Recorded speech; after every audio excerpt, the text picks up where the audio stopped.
विद्यार्थी मित्रों, हम लोगों ने इकाई 10 सीखो यह काव्य हमने देखी। अब हम उसके स्वाध्याय की चर्चा करते हैं।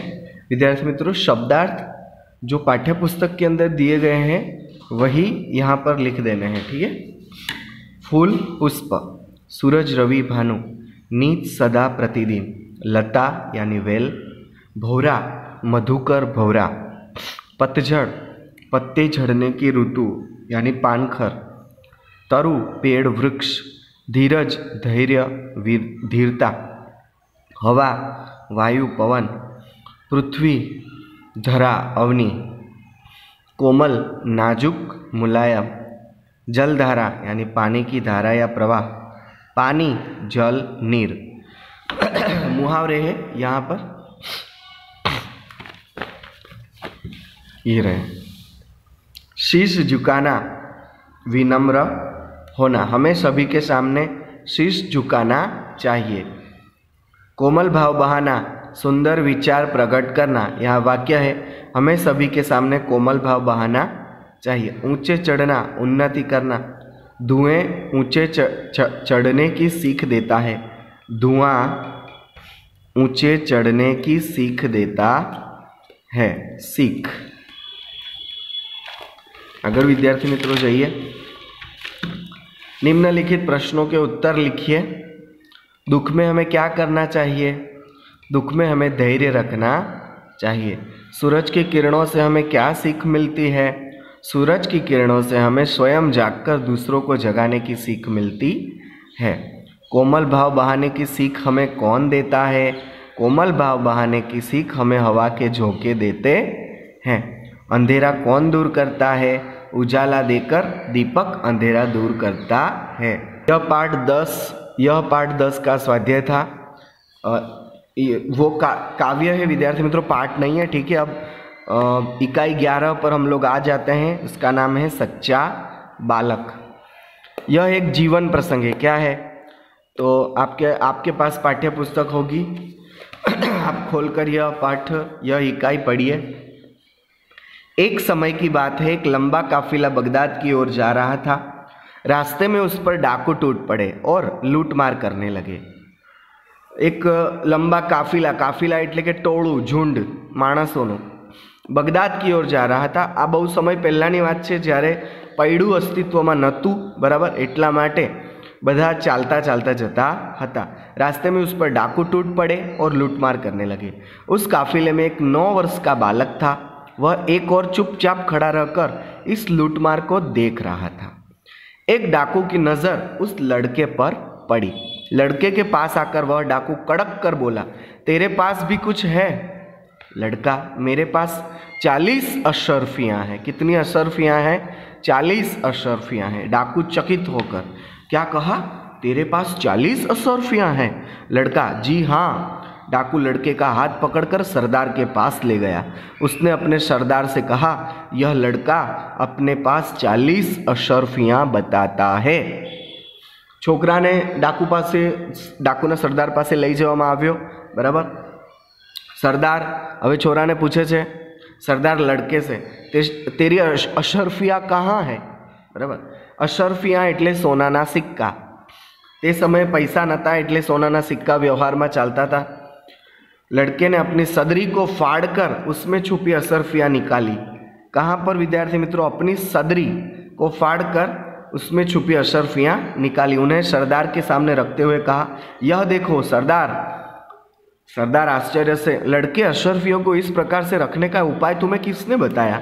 मेरी माँ ने सदरी के अस्तर में सी दिया था, जिससे किसी को पता न चले।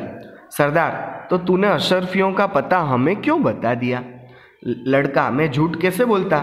मेरी माँ ने कहा था, बेटा सदैव सच बोलना, झूठ बोलना पाप है। सरदार डाकुओं से, यह छोटा बच्चा अपनी माँ का इतना कहना मानता है कि ऐसे संकट में भी झूठ नहीं बोला, और हम लोग बड़े होकर भी ईश्वर के बताए नेक रास्ते पर नहीं चलते और लूट मार करते हैं। विद्यार्थी मित्रों, અહીંયા સરદારને શું થાય છે? રિયલાઇઝ થાય છે। રિયલાઇઝ એટલે કે એને ભાન આવે છે કે આપણે આટલું નાનું છોકરું પણ આવા સમયમાં झूठ નથી બોલી શક્યો, તો આપણે તો આટલા મોટા છીએ, छता पर लूटमार करिए छिए। सब डाकू सरदार, बात तो ठीक है, सरदार डाकुओं से इनका लूटा हुआ सामान इन्हें वापस कर दो। डाकुओं ने सब सामान वापस कर दिया, बद्दो सामान आली दीदो और आगे कभी लूटमार न करने की प्रतिज्ञा की। कोई दिवस लूटमार नहीं करवानी, ये लोगों ने प्रतिज्ञा ली थी। सच बोलने वाला इस बालक का नाम क्या था विद्यार्थी मित्रों? अब्दुल कादिर। क्या था? अब्दुल कादिर, याद रखना। बड़ा होकर यह बालक महान संत हुआ। उनकी समाधि बगदाद में है। वहाँ प्रत्येक वर्ष बड़ी संख्या में लोग दर्शन के लिए जाते हैं। હવે વિદ્યાર્થી મિત્રો, આ પાઠનું શબ્દાર્થ તમારી નોટબુકની અંદર લખી દેવાના છે, બરાબર? મુહાવરે પણ લખવાના છે અને પછી અહીંયા આપ્યા છે વિરોધી શબ્દ, બરાબર? તો આપણે જોઈ લઈએ। काफिला, यात्रियों का समूह। अशर्फियाँ, सोने के सिक्के। वापस करना, लौटाना। सदरी यानी जैकेट। सरदार यानी नेता। अस्तर यानी सिले कपड़े के भीतर की तह। समाधि यानी मकबरा, मजार। माँ यानी जननी, माता। सदैव, हमेशा। नेक यानी ईमानदार। नेक, ईमानदार। ईश्वर, भगवान, प्रभु। मुहावरे, नेक रास्ते पर चलना, सही रास्ते पर चलना। हमें हमेशा नेक रास्ते पर चलना चाहिए। कड़क कर बोलना, कठोरता से बोलना। माँ ने अपनी बेटी को कड़क कर बोला। चलिए आगे चलते हैं। विरोधी शब्द, इसको विरोधी ऐसा नाम देने का है और अपनी नोटबुक के अंदर लिखना। माँ बाप, बड़ा छोटा, सच झूठ, नेक बेईमान, प्रसिद्ध अप्रसिद्ध, आज कल, पास दूर। હવે વિદ્યાર્થી મિત્રો, આ જે છે હિન્દી દૈનિક પત્ર, આ તમારી નોટબુકની અંદર લખવાનું છે અહીંયાથી લઈને અહીંયા સુધી, અને આ વાંચ્યા બાદ આ પ્રશ્નોના જવાબ છે આ તમારી નોટબુકની અંદર લખવાના છે, બરાબર? હવે આપણે સ્વાધ્યાયની ચર્ચા કરીએ। કાફિલા કहाँ जा रहा था? तो विद्यार्थी मित्रों અહીંયા આવી જઈએ। काफिला बगदाद की ओर जा रहा था। कहाँ जा रहा था? बगदाद की ओर जा रहा था। बालक की उम्र कितनी थी? बालक की उम्र 9 वर्ष थी। कितनी थी? 9 वर्ष थी। लड़के के पास कितनी अशर्फियाँ थी? लड़के के पास 40 अशर्फियाँ थी। लड़के ने अशर्फियाँ कहाँ रखी थी? लड़के ने अशर्फियाँ सदरी के अस्तर में रखी थी। लड़के की माँ ने उसे क्या सीख दी थी?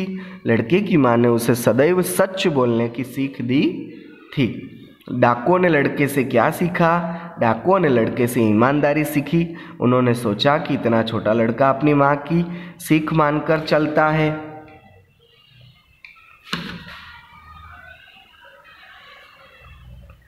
तो हम लोग इतने बड़े होकर भी